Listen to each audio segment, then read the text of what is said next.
recognized Representative Scheetz. Thank you, Mr. Speaker. Good afternoon, ladies and gentlemen of the House.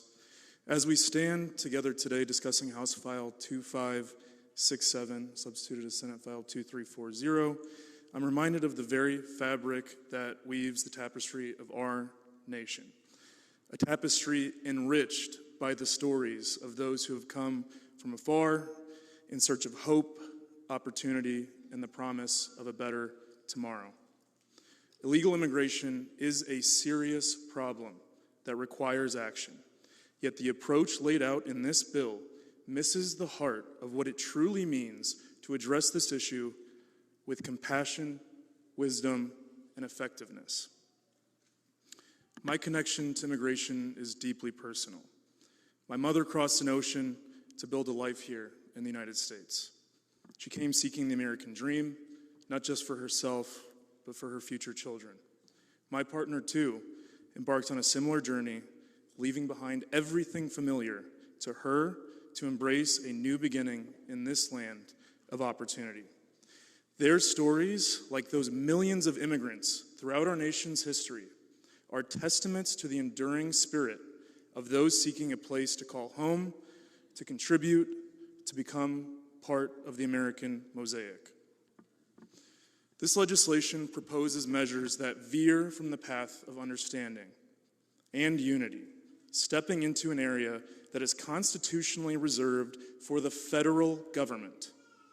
Immigration, with all of its nuances and implication, is a national issue that demands a cohesive federal response. Attempting to address it at the state level not only oversteps our bounds, but also risks fragmenting our approach to a challenge that affects every corner of our nation. Implementing state-level penalties and enforcement mechanisms not only encroaches upon federal jurisdiction, but it also sets up for a potential legal quagmire, diverting precious resources from areas that directly impact the well-being of our communities, like education, healthcare, and public safety. Moreover, this bill, in attempting to solve only one problem, risks creating others, fostering fear among immigrant communities, disrupting families, and potentially hindering cooperation with law enforcement.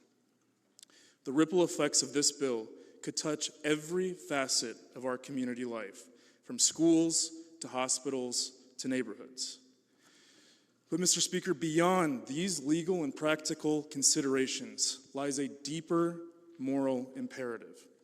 Our strength as a nation comes from our diversity, our ability to welcome and integrate individuals from all walks of life into the American story. The approach to immigration must be humane, just, and effective, reflecting our values as a society. In speaking against this bill, I do not, just as a legislator, but as the son of an immigrant, as a partner to an immigrant, as an American who believes in the promise of our nation. Please vote no on this legislation.